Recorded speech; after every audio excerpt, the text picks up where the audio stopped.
The hospital room reeked of antiseptic and despair, a sterile tomb for the man I'd loved for 40 years. Mark lay in the bed, his face gaunt, his breath ragged from the car crash that had mangled his body. Once strong enough to plow fields, his hand trembled as it clutched mine. I leaned closer, my heart pounding, hoping for a word of love, a flicker of the life we'd built. Instead, his eyes, clouded with pain and regret, fixed on me with a truth I'd dreaded.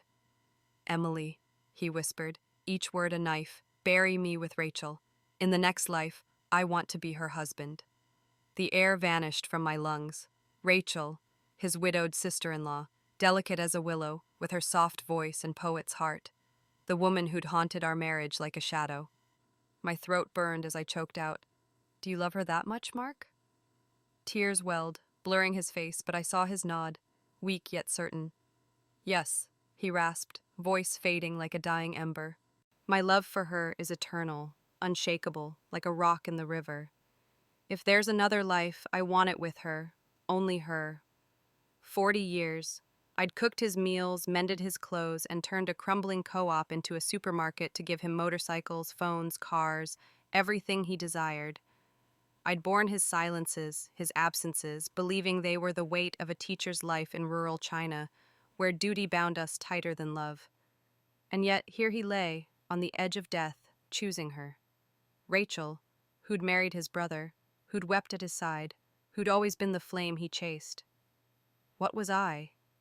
A plow horse, a servant, a fool. My chest heaved, not with sobs, but with a fury I'd never known.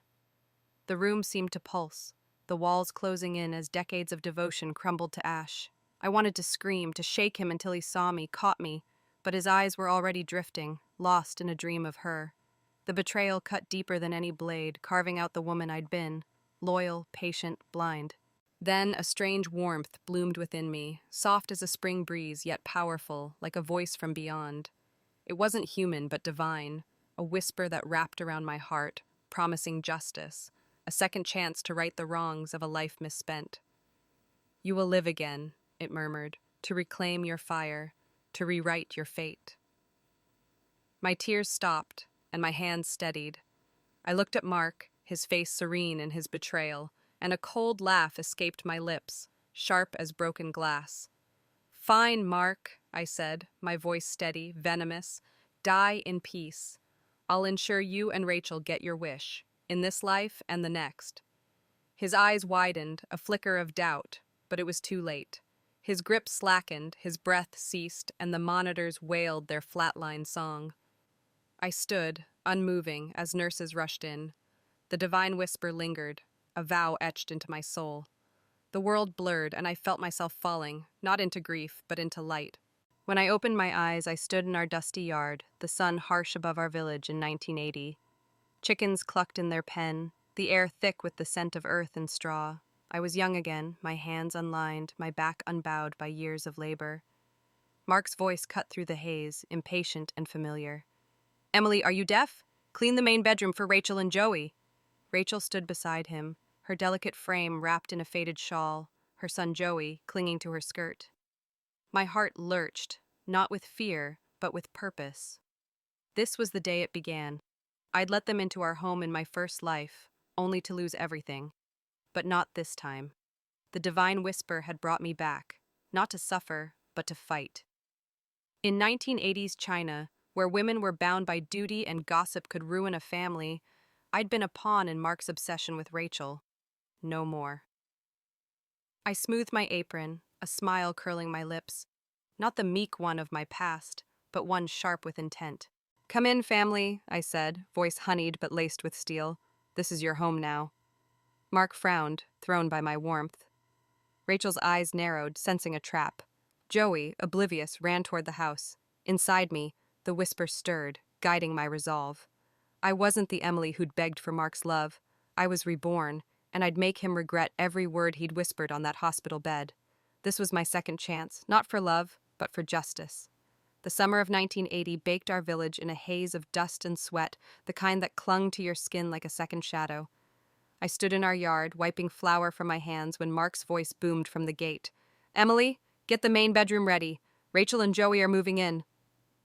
His tone carried the weight of a man who expected obedience, a teacher used to commanding a room. Rachel hovered behind him, her delicate frame dwarfed by his broad shoulders, her son Joey clutching her hand. Her eyes, soft and mournful, avoided mine, but I knew her history.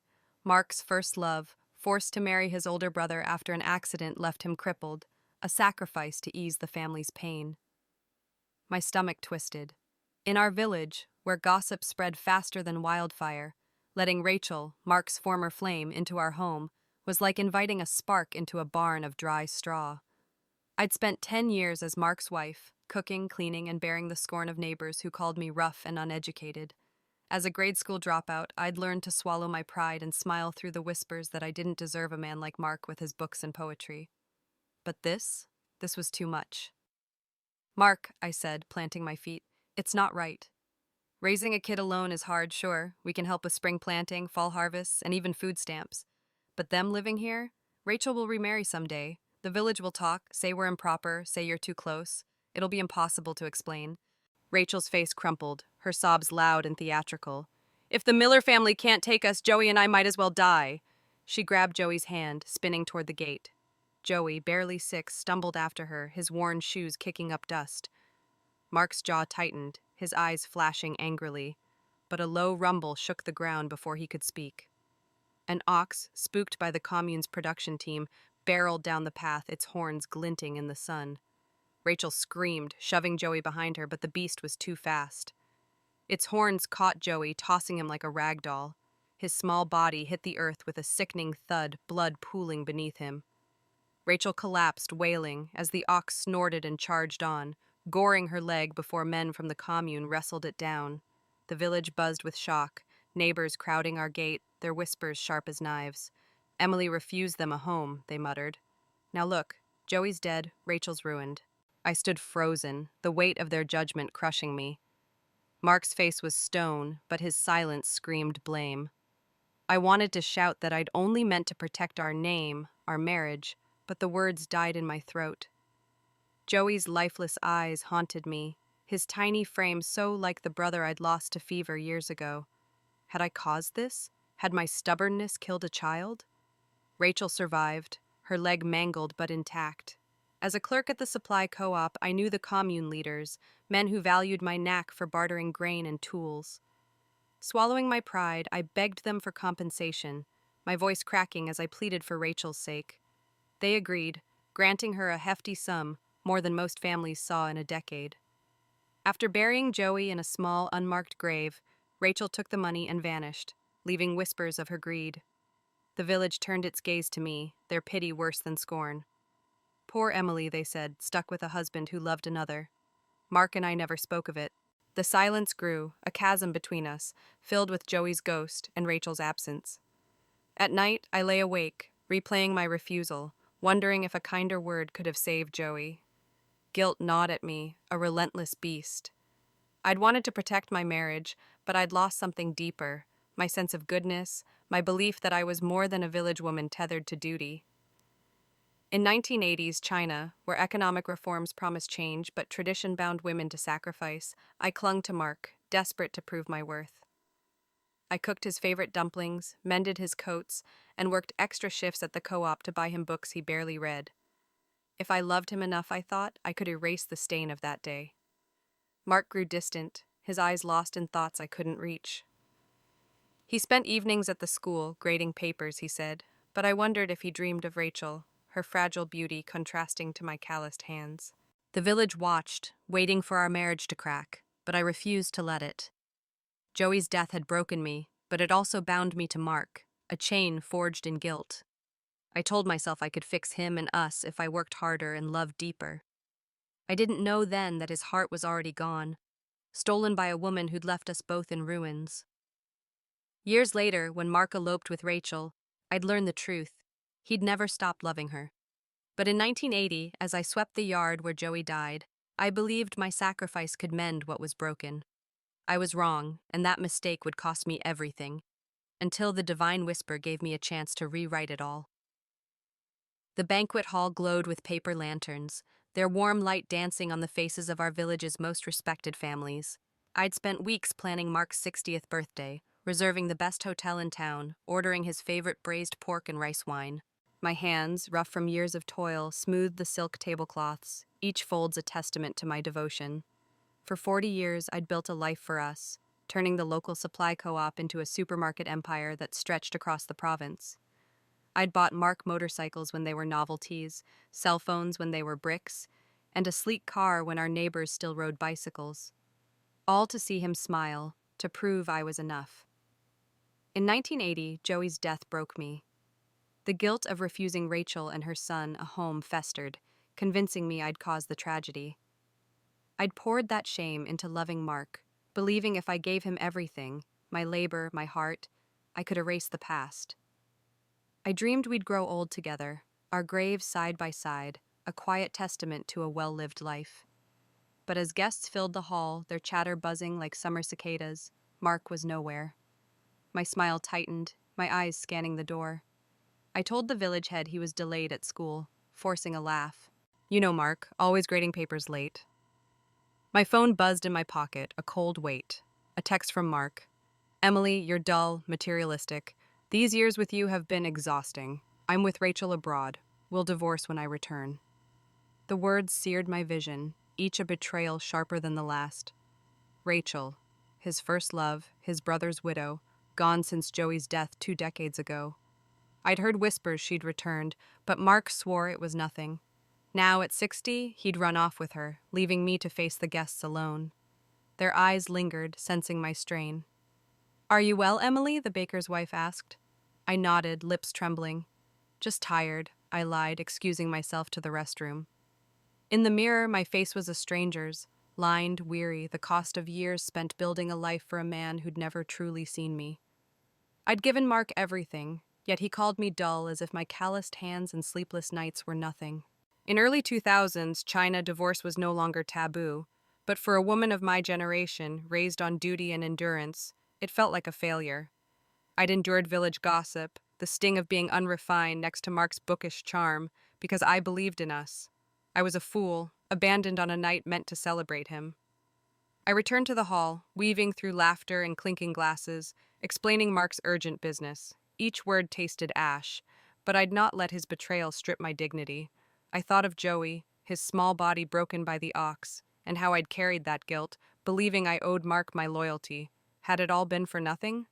My heart ached, not just for me, but for the girl I'd been, who'd trusted love could mend a fractured life. Hours later, my phone rang again, a traffic police officer's voice grim. Mrs. Miller, your husband's been in a car accident and is in critical condition. Come quickly. I drove to the hospital, the road blurring through tears I refused to shed. Mark lay in a sterile room, tubes snaking from his battered body. His eyes found mine, heavy with regret.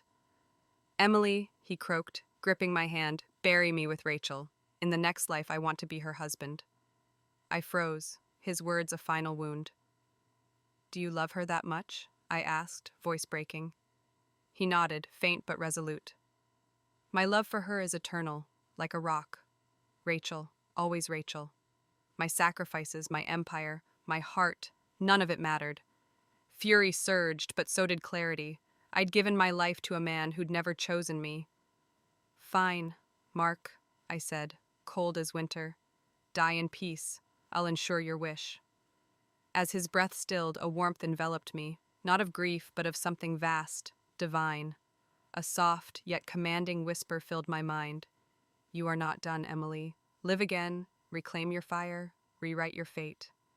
It was no hallucination but a celestial vow, a gift from powers beyond my village's dusty fields. My vision swam, the hospital fading into light. When I awoke, I stood in our yard, 1980, the day Mark brought Rachel home. The divine whisper echoed, a promise of justice. I wasn't the woman who'd begged for Mark's love. I was reborn, and I'd make him pay for every tear. The sun scorched our village yard, baking the earth until it cracked like my old life. I blinked against the glare, my heart racing as the divine whisper's echo faded. Reclaim your fire, rewrite your fate. It was 1980 again, my body young, my hands unscarred by decades of toil. Chickens scratched in their pen, the air heavy with dust and the tang of manure. Before I stood Mark, his jaw set, eyes impatient. "Emily, are you deaf? Clean the main bedroom for Rachel and Joey." His voice, once a comfort, now grated, a reminder of 40 years wasted on a man who'd chosen another. Rachel lingered behind him, her delicate frame wrapped in a faded shawl, her dark eyes darting nervously. Joey, her 6-year-old son, clung to her skirt, his face smudged with dirt. In my first life, I'd refused them, fearing Rachel's past with Mark, his first love forced to marry his disabled brother, would reignite their old flame. That refusal led to Joey's death, a tragedy that chained me to guilt and Mark's indifference. But now, reborn by a celestial vow, I saw clearly. Mark's love for Rachel was no grand romance but a shallow obsession, a mirage I'd mistaken for my failure. My chest tightened, not with fear, but with a fire I'd forgotten I possessed. I was no longer the Emily who'd begged for Mark's approval, letting village whispers define her worth. In 1980s China, women were tethered to duty, their lives measured by the men they served. Divorce was rare, and gossip was a weapon that could ruin a family's name. I'd lived that truth, enduring scorn as the rough wife of a cultured teacher. But the divine whisper had unshackled me. This time I'd play their game, Mark's arrogance, Rachel's fragility, and win. I smoothed my apron, a smile curling my lips, a blade hidden in silk, not meek but sharp. "Come in, family," I said, voice warm but laced with intent. "This is your home now." Mark's brow furrowed, thrown by my cheer. Rachel's eyes narrowed, sensing a shift, her fingers tightening on Joey's hand. Joey, oblivious, broke free and darted toward the house, his laughter jarring in the tense air. I followed, my mind racing with a plan.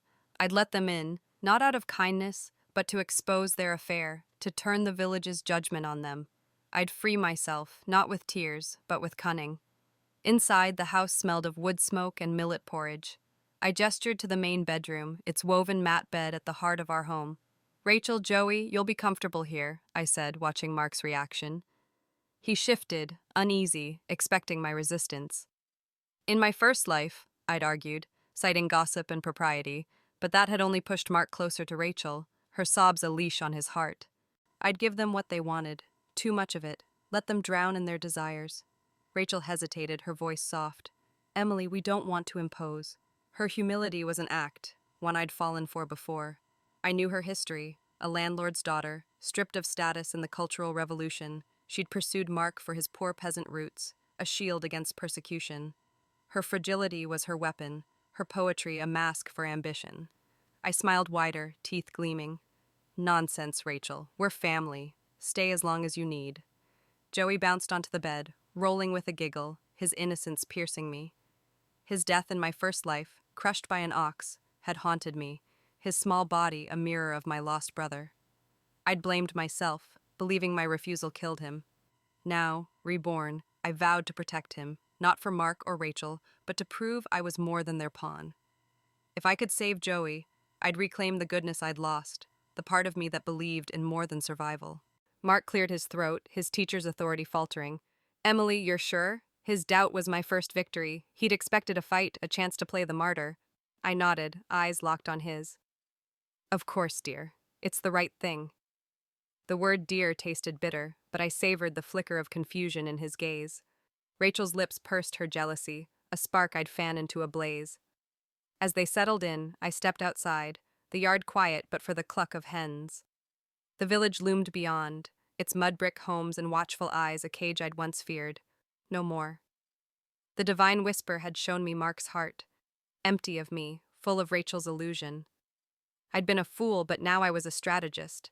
I'd let Mark and Rachel think they'd won, let their secrets unravel under my roof. When the village saw their shame, I'd leave, free, my name untarnished. My hands clenched, not in anger but resolve. This was my second chance, not to love, but to fight. Mark would regret his betrayal and Rachel's deception. I'd make sure of it, one calculated step at a time. The morning air in our village home carried the sharp scent of green onions and simmering cornmeal, a fragile piece in the reborn summer of 1980. I stood at the stove, stirring dough soup, my apron dusted with flour, but my mind was a battlefield. The divine whisper that had brought me back to this moment, Mark's demand to house Rachel and Joey, hummed in my veins, urging me to act. In my first life, I'd refused them, sparking Joey's death and a lifetime of guilt. Now, I'd welcomed them with a smile, not out of kindness, but to unravel Mark and Rachel's fragile bond from within. Mark sat at the table, his teacher's posture stiff, eyes flicking between me and Rachel, who was washing her face by the basin. Joey bounced on the heated king bed, his giggles starkly contrasting the tension. I'd vowed to protect him this time, not for Mark's sake, but to redeem the part of me that had failed him before. His death by the ox in my past life haunted me, a wound that fueled my resolve to be more than a victim. But first, I needed to break the illusion of Mark and Rachel's love, expose their selfishness to the village, and free myself. I ladled soup into Mark's bowl, leaning close, my voice a soft purr. "You've lost weight since your brother passed, dear. I'll buy eggs tomorrow for your egg water." My hand brushed his arm, a deliberate touch, warm and familiar. Mark's eyes widened, caught off guard by my tenderness, a stark shift from the defiant wife he'd known. Rachel froze mid-wash, her towel dropping with a wet slap. Her face flushed, then paled, her delicate features twisting with a jealousy she couldn't hide. I suppressed a smirk. Her insecurity was my first weapon. "Emily," Mark stammered, "you don't need to fuss." But his voice lacked conviction, his gaze lingering on me, confused by my affection. In my first life, I'd been too busy working, too burdened by guilt, to challenge Rachel's hold on him. Now I'd use his weakness, his need to be adored, against him. I pinched his arm gently, feigning concern. "Nonsense. You're exhausted. I'll take care of you." Rachel's chopsticks clattered on the table, her eyes burning. She muttered, "I'm full," and stormed out, her shoes slapping the floor, leaving her bowl untouched. Joey looked up, puzzled, but I caught the flicker of hurt in his eyes. Rachel's neglect stung him, a boy raised to parrot her venom but craving love. I softened, remembering his small, broken body from my past life, so like my lost brother's. I slid a piece of cornbread his way. "Eat up, Joey. Growing boys need strength." He grinned, crumbs on his chin, and my heart ached. Saving him would be my penance, but it wouldn't dull the edge of my plan. Mark cleared his throat, breaking the silence. "Emily, I want Rachel and Joey in the main bedroom. Rachel's health is frail, and Joey's still growing. They need eggs daily." His tone was firm, the teacher commanding his class, but I saw the plea beneath, his need to play Rachel's savior. In 1980s China, where men held sway and women bore the weight of propriety, his request tested my submission. The village would gossip if I refused, branding me heartless, but unthinkingly agreeing junningly, it had cost me even before. I tilted my head, voice sharp but playful. "Our old hen lays 1 egg every 2 days, Mark. Shall I dig in her nest for you?" Rachel, re-entering with a forced smile, covered her mouth and giggled, her landlord-bred refinement mocking my bluntness. Mark's scowl deepened and his pride pricked. "Don't be crude, Emily," he snapped, but I held his gaze, unflinching. "I'm just a village woman, Mark. You wanted Rachel here. Figure out the eggs." His mouth opened, then closed, his authority crumbling under my defiance. Rachel's giggle faded, her eyes darting between us. She'd chased Mark not for love, but for his peasant status, a shield against her disgraced landlord's past in China that was still raw from the Cultural Revolution. Her fragility and poetry were tools to bind him, but my reborn clarity saw through her. I turned to her, smiling saccharine. "Rachel, don't worry. I'll make sure you're comfortable." Her lips tightened, sensing the trap but unable to name it. She'd expected a rival to fight, not a host to outmaneuver. As I cleared the table, I caught Mark watching me, his confusion a crack in his armor. In my first life, I'd been too meek, too burdened by Joey's death, to challenge his loyalty. Now, I'd fan Rachel's jealousy and Mark's doubt, letting their flaws tear them apart. With its watchful eyes and whispered judgments, the village would be my ally when their affair spilled into the open. I'd walk away, not as a shamed wife, but as a woman reborn, my dignity intact. Outside, the sun climbed higher, baking the yard where Joey had died in my past. I gripped the broom, sweeping dust with fierce strokes. The divine whisper stirred, a reminder of my purpose. I wasn't here to beg for love, but to claim justice. Mark and Rachel thought they held the reins. but I'd turn their desires into their downfall, one calculated move at a time. The village dusk draped our home in a hush, broken only by the clatter of dishes as I washed them in the dim kitchen light. In 1980, my reborn life was a tightrope of cunning and resolve. The divine whisper that had returned me to this year, to the day Mark brought Rachel and Joey into our lives, urged me to unravel their deception. I'd welcomed them, not out of kindness to stoke Rachel's jealousy and expose Mark's betrayal. My plan was working. Rachel's glares at my feigned affection for Mark grew sharper, and his confidence waned under my defiance. But Joey, Rachel's 6-year-old son, was a complication I hadn't foreseen. In my first life, my refusal to house them had led to Joey's death, crushed by a rogue ox. That guilt had chained me to Mark, a lifetime of penance for a boy whose face echoed my lost brother's. Reborn, I'd vowed to protect Joey, to prove I was more than the village woman who'd failed him. His laughter while playing on the king's bed and his shy grin when I slipped him cornbread pierced my heart. He was no pawn in my game but a child caught in his mother's schemes and Mark's obsession. Yet fate, it seemed, cared little for my vows. That evening, my plan to fan Rachel's insecurity backfired. I'd whispered to Mark at breakfast, my hand on his, knowing Rachel's eyes burned. By dusk, their tension boiled over. Rachel's voice, sharp and tearful, cut through the yard. "You're too close to Emily, Mark. I should leave." Mark's retort was low, pleading. "Rachel, you're imagining things." Joey, confused, trailed them as they argued, their shadows spilling into the dusty path outside our gate. I watched from the porch, my broom idle, sensing the moment's fragility. I'd wanted discord, but not this chaos. A low rumble shook the earth, a sound I knew too well. My heart seized as a yellow ox, maddened from the commune's herd, charged down the road, its horns gleaming like blades in the fading light. Rachel screamed, shoving Joey toward the house, but he tripped, his small body exposed. "Joey!" I shouted, dropping the broom, my legs moving before my mind caught up. The ox lowered its head, hooves pounding. Joey's eyes met mine, wide with terror, and in that instant I saw my brother's face, his fevered death I couldn't prevent. I lunged, arms outstretched, but the beast was faster. Its horns hooked Joey's red vest, tossing him skyward. He landed with a sickening crack, blood pooling beneath him, his laughter silenced forever. Rachel's wail shattered the air, her body crumpling beside him.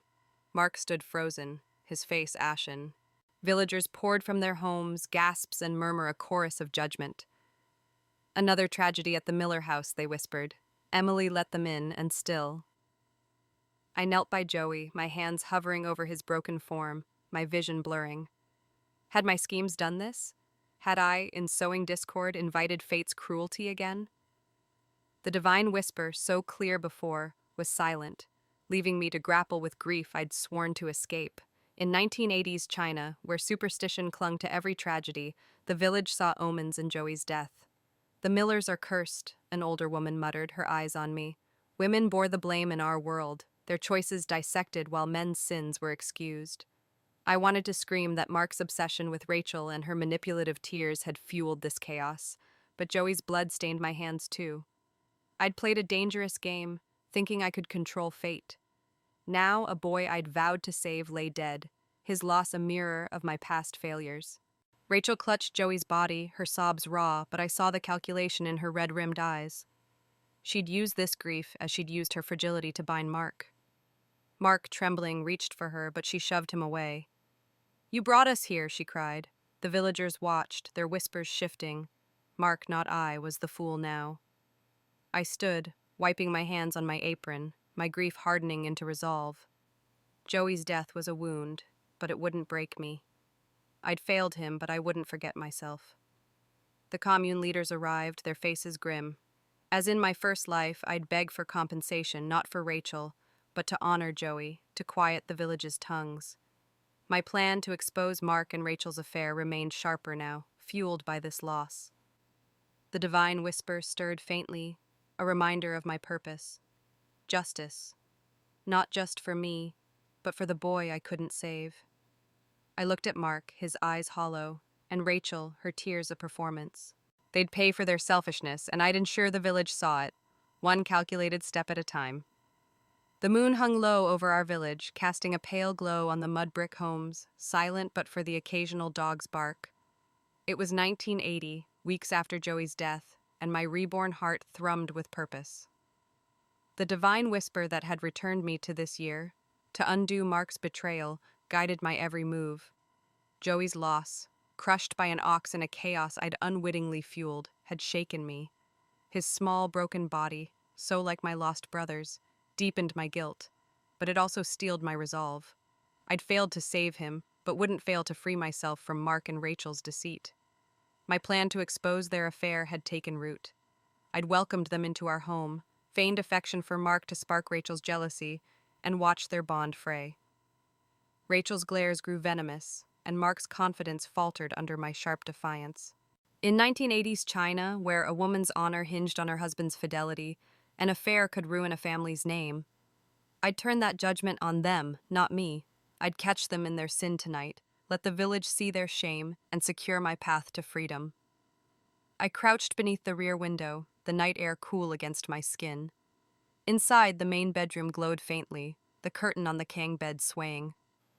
I'd seen Rachel's furtive glances at Mark, her desperation to reclaim him after Joey's death.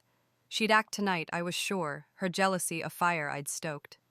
My heart pounded, not with fear, but anticipation. The divine whisper stirred, a silent nod to my cunning. I'd rallied my father and Uncle Yang, the village party secretary, warning them of trouble at home. They waited nearby, ready to witness the truth. A soft sob broke the silence, Rachel's voice calculated and tearful. "Mark, you're all I have left." The bed creaked, Mark's murmurs low, soothing. My stomach churned, but I held still, listening as their whispers turned to rustles, then unmistakable intimacy. Rage surged, not for love lost, but for the years I'd wasted on Mark's lies. I raced to my father's house, breath sharp in my chest. "Papa, it's time!" I hissed. He nodded, eyes grim, and we fetched Uncle Yang, his lantern casting shadows as we hurried back. We burst through the door, my hand yanking the lamp's string. The bulb flickered, bathing the room in dull yellow light. There, on the Kong, were Mark and Rachel, entangled, their bodies bare and sweat-slicked, eyes glazed in a daze of guilt. Rachel gasped, clutching the blanket, while Mark scrambled to cover himself. The sight was vile, but I felt no shock, only triumph. I seized the feather duster from the wall, swinging it with a sob that echoed for the neighbors to hear. An uncle and his sister-in-law? Shameless! Criminal! The blows were light, but my cries were a performance, loud enough to wake the village. Mark fell to his knees, pants half on, his voice pleading.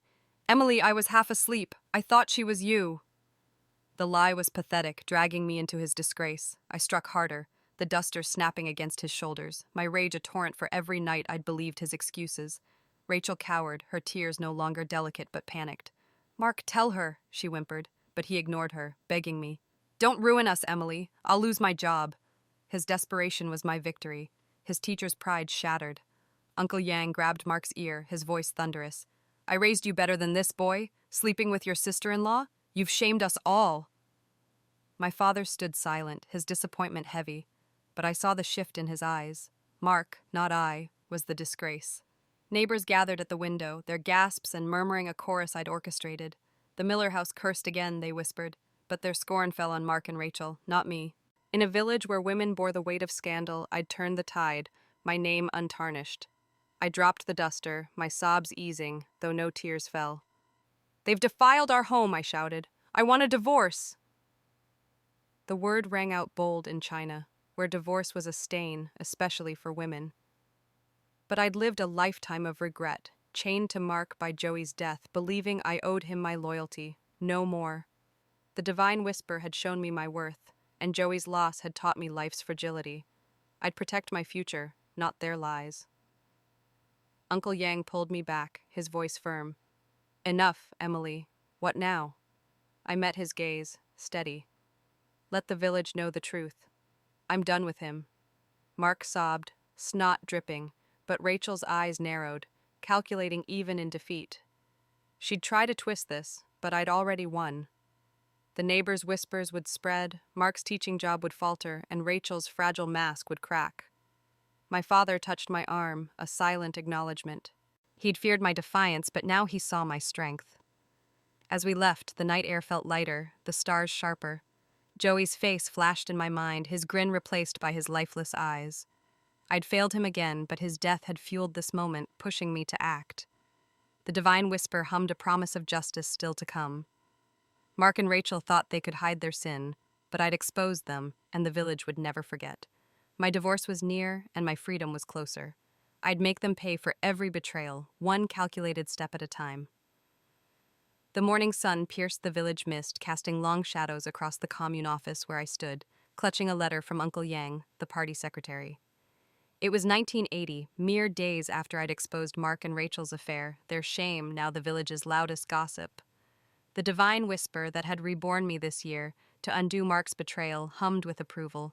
Catching them in bed, naked and guilty, had been my triumph, turning the village's judgmental eyes on them. But freedom wasn't won yet. Divorce, my final step, loomed like a mountain in China, where tradition bound women to endurance, no matter the cost.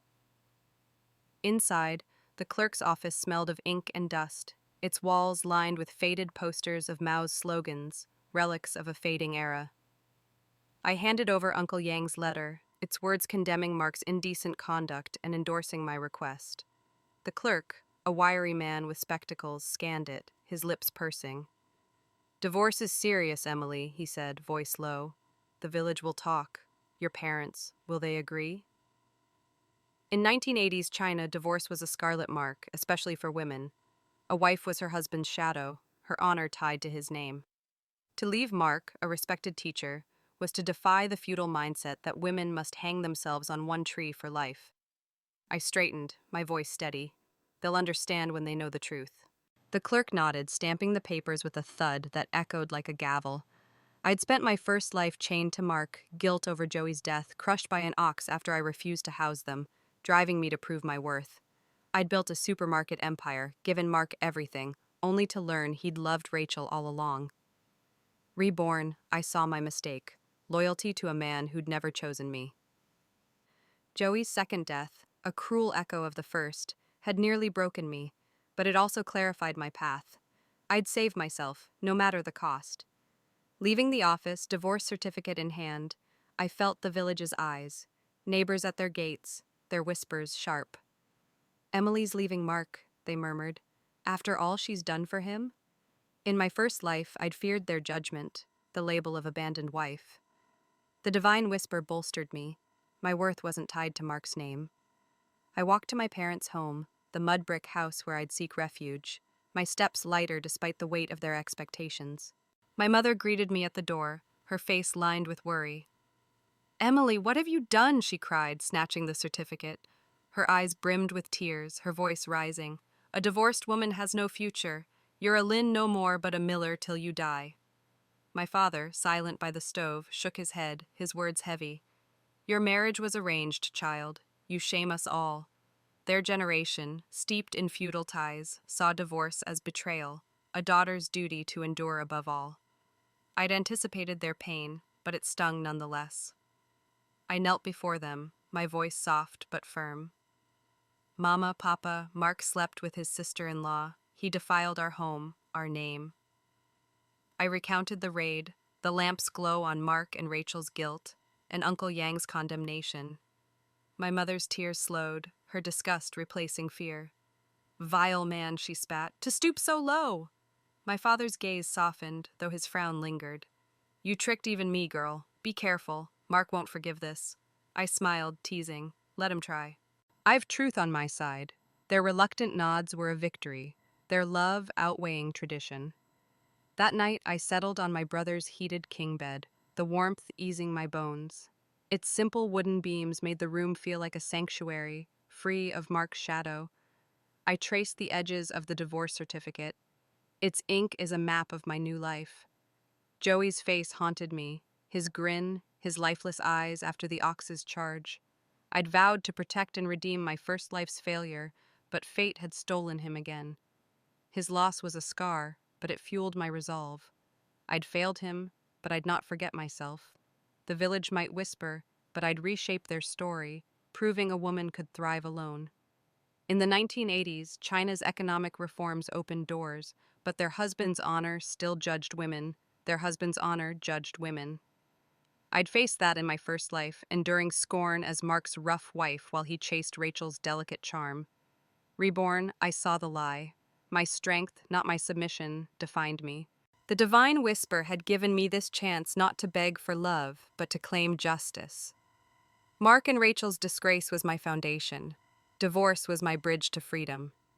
As I drifted to sleep, the stars through the window seemed brighter, promising a future I'd forge alone, one calculated step at a time. The village winter of 1980 wrapped our world in frost, the fields barren under a gray sky. My divorce from Mark, secured after exposing his affair with Rachel, had freed me. But the echoes of Joey's death, crushed by an ox in my reborn timeline, lingered like a bruise.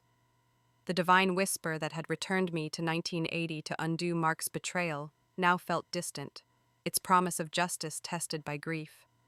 Yet, my resolve hardened as I settled into my parents' home. Joey's loss, a mirror of my first life's failure, drove me to ensure Mark and Rachel faced the consequences of their selfishness. Without my support, their lives unraveled. Once a respected teacher, Mark was shunned, his job hanging by a thread after the village learned of his indecency. Rachel, a landlord's daughter stripped of status in the Cultural Revolution, had no skills beyond poetry and manipulation. In 1980s China, where economic reforms demanded labor and grit, their idealized love crumbled under poverty's weight. I heard whispers of their fights, over money, chores, the void left by Joey. Rachel's delicate charm, once Mark's obsession, now irritated him. His promises of devotion rang hollow without my supermarket wealth to prop them up. One icy morning, their collapse took a darker turn. I was hauling herbs to market when a neighbor rushed up, eyes wide. "Emily, trouble at the Miller house." I followed, curiosity outweighing my resolve to stay distant. In their yard, Rachel sat on the frozen ground, hair tangled, her face bloodied. Mark loomed over her, eyes bloodshot, pointing at a pile of chicken feathers. "That was our only hen," he roared. "You stewed it for yourself?"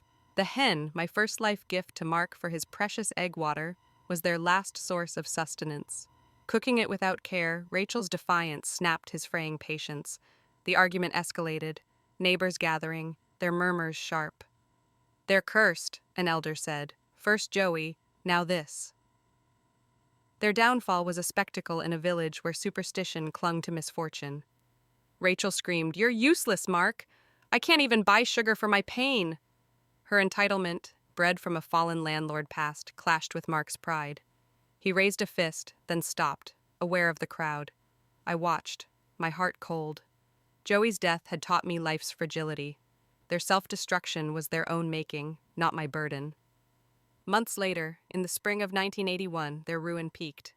A stranger arrived, a man named Wayne, spectacled and refined, his face etched with grief. He confronted Rachel at the market, his voice breaking. "You married me, Rachel, before Mark. Joey was my son." The crowd gasped, their whispers a storm. Hidden in China without computerized records, Rachel's bigamy was exposed. During her re-education, she'd wed Wayne, another landlord's son, using Mark's peasant status to shield her pregnancy with Joey. Her lies unraveled, painting her as a schemer, not a victim. Mark, hearing the news, snapped. That night, neighbors heard screams from their homes. I arrived as a crowd formed, drawn by the chaos.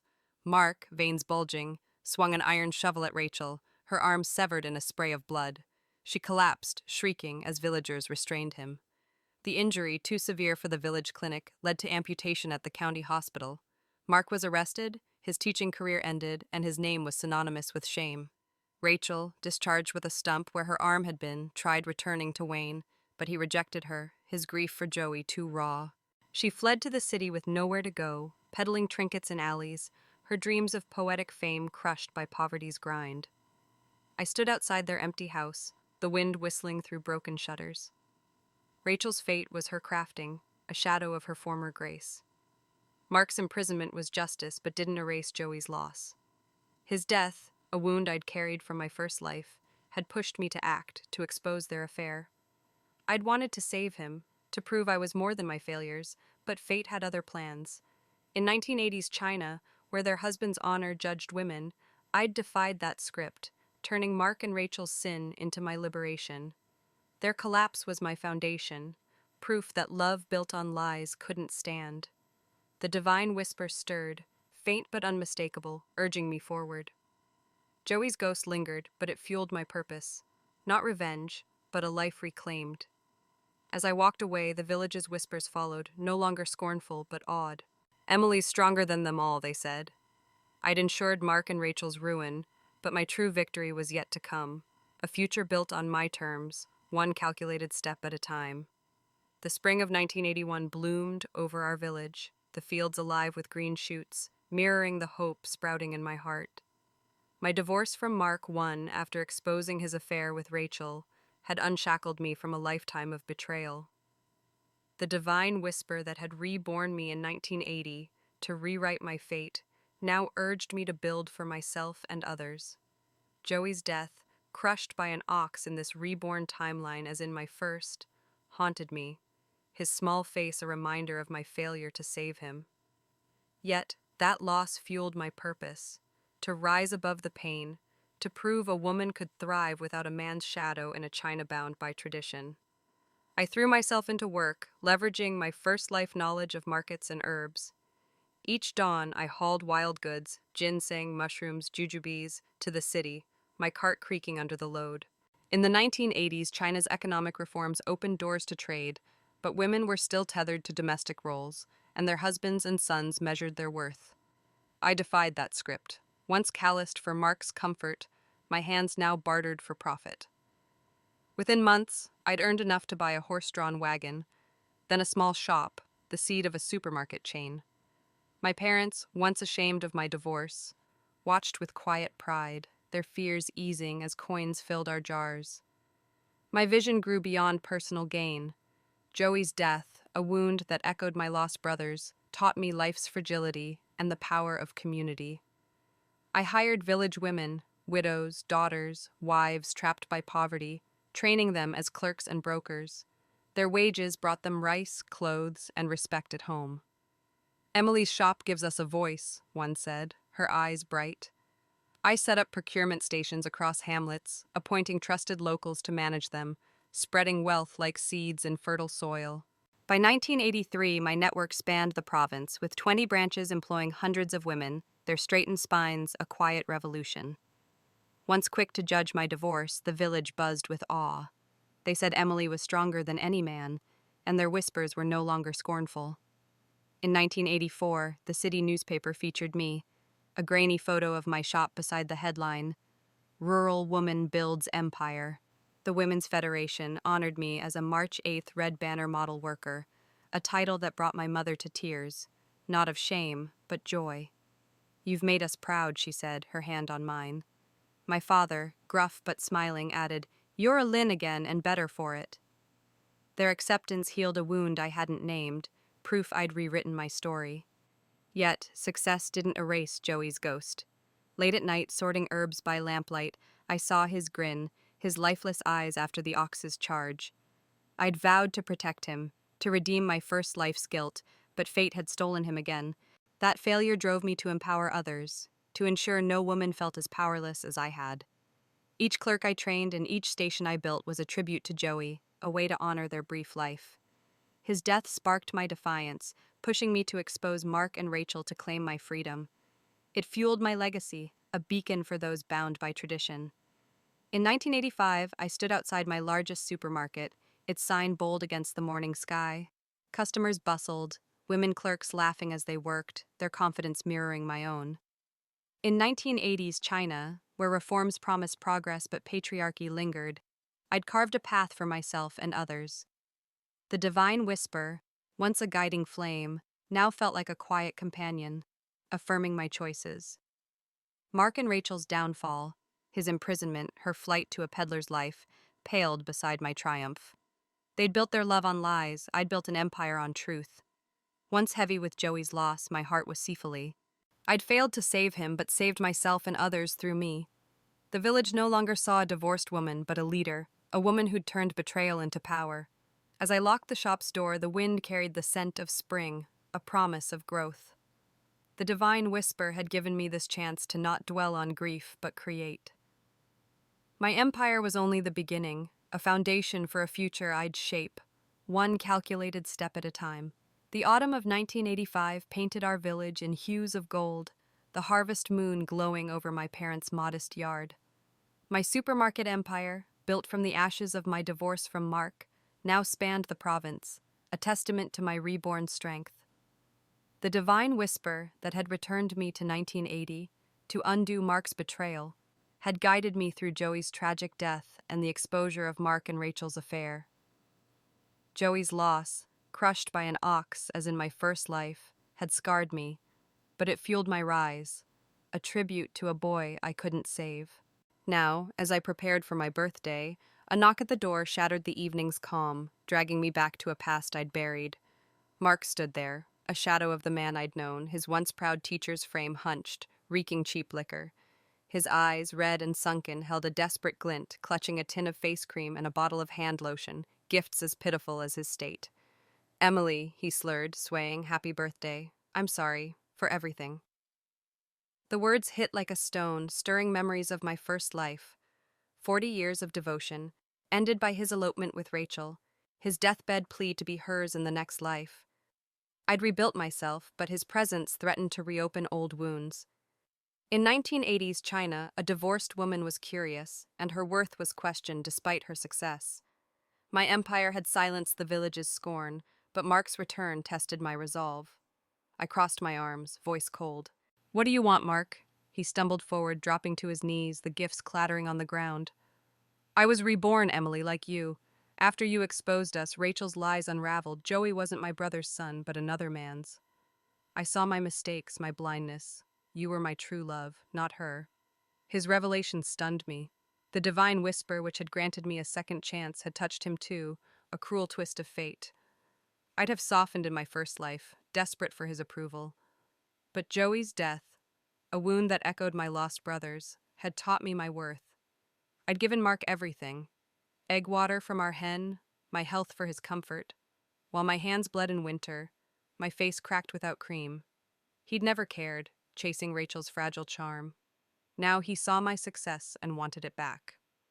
I stepped back, my voice steady. "You're no victim, Mark. You begged to be with Rachel on your deathbed. I gave you that life, blisters and all. Walk it." His face crumpled, tears mixing with dirt. "Your trap, catching us in bed, proved you cared, Emily. You wanted revenge."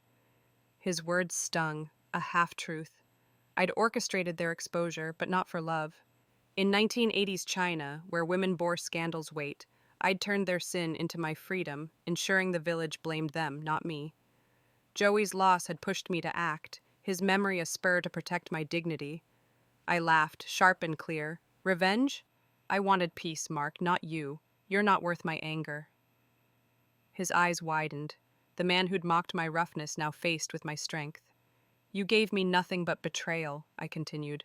"I built this life without you. Go back to Rachel. She's your choice, not my trash."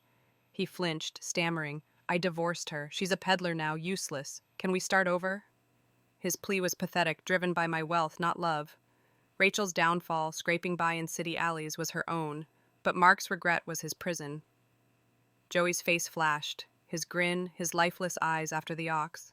I'd vowed to save him, to redeem my first life's guilt, but failed. That failure forged me, pushing me to empower others and build a legacy. Mark's rebirth changed nothing. He was still the man who'd chosen illusion over loyalty. I kicked the lotion bottle, sending it rolling. "Get out. If you come near me, I'll tell Rachel you're harassing me. She clings to you like a leech. Deal with her." Mark rose, swaying, his face flushed with shame. "You'll regret this, Emily," he muttered, but his voice lacked conviction. I shut the door, the thud final. Inside, my heart raced, not with pain, but with clarity. The divine whisper had given me this moment not to forgive, but to reclaim my soul. In China, where men defined women, I'd defied that cage, and my empire was a beacon for others. Joey's loss lingered, but it had shaped me, a reminder to live for myself, not ghosts. As I lit a lamp, the room glowed, warm and mine. Mark's regret was his burden. My future was my own. The divine whisper, a quiet ally, promised more to come. I'd turned betrayal into triumph. This rejection was my seal, one calculated step at a time. The train station bustled with life, vendors hawking steamed buns, travelers clutching worn bags under a crisp 1985 sky. I stood on the platform, my coat heavy with the weight of a provincial Congress badge earned as a representative for my supermarket empire. The divine whisper that had reborn me in 1980 to undo Mark's betrayal now felt like a quiet echo, its promise fulfilled. I'd exposed Mark and Rachel's affair, secured my divorce, and built a legacy that empowered women across the province. Yet Joey's death, crushed by an ox as in my first life, lingered, a scar that shaped my path. As I awaited my train to the capital, a ragged figure caught my eye, a beggar, hunched and desperate, stopping travelers with outstretched hands. His face, weathered and gaunt, froze when he saw me. Mark. His eyes, once proud, darted away, and he bolted into the crowd.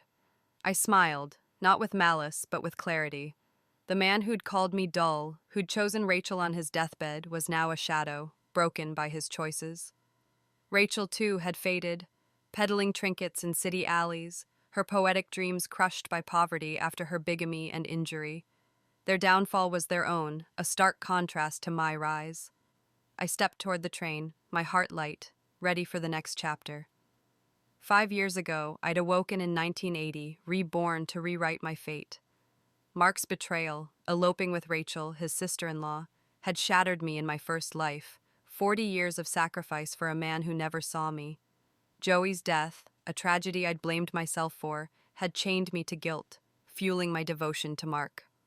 Reborn, the divine whisper had shown me my worth. I'd orchestrated their exposure, turned the village's judgment on them, and built an empire of 20 supermarkets, employing nearly 1,000 women. Their wages bought dignity, the power of their voice, in a China where reforms promised progress but patriarchy clung tight. My journey wasn't vengeance but liberation. Joey's loss, a wound that echoed my brother's death, had taught me life's fragility. I'd vowed to save him, to redeem my past failure, but fate was cruel. His second death drove me to act, to protect others where I'd failed him. Each woman I employed and each station I built was a tribute to Joey, a way to honor his brief life. Once quick to scorn a divorced woman, the village hailed me as a leader. The Women's Federation had crowned me a national entrepreneur, and my proposals for rural development were heard in the capital. I'd defied 1980s China's norms, proving a woman could stand alone. Mark's plea months ago, drunk and begging forgiveness, had revealed his rebirth. He'd seen his errors, Rachel's lies, Joey's true parentage, but I'd rejected him. You chose her, I'd said, walk that path. His regret was his cage. My freedom was my empire. Rachel's fate, scraping by in the city, was her crafting. Her manipulative charm was no match for reality. I felt no pity, only closure. They'd built their lives on deception. I'd built mine on truth. At the station, the train's whistle pierced the air, calling me forward. I thought of Joey, his grin a fleeting light in my memory. His death had broken me twice, but it had also forged me, pushing me to rise above betrayal. The divine whisper had been my guide, not to hate, but to create. I'd turned pain into purpose, empowering others as I'd empowered myself. The badge on my coat gleamed as a symbol of my voice, no longer silenced by a man's shadow. The village's whispers, once harsh, now sang my praise. Emily, the woman who rebuilt her life. As I boarded the train, the platform faded, Mark's fleeting figure lost in the crowd. I didn't need to chase him or Rachel, their misery was theirs. My heart, once heavy with guilt, now soared with possibility. In 1980s China, where women were bound by duty, I'd carved a new path, not just for me, but for those who followed. Joey's memory, a quiet ache, reminded me to keep building and fighting. The divine whisper, now a soft hum, had fulfilled its vow. I'd rewritten my story, not for revenge, but for peace. The train lurched forward, carrying me toward the capital, toward proposals that would shape a nation's future. I leaned against the window, the countryside blurring past, each field promising growth.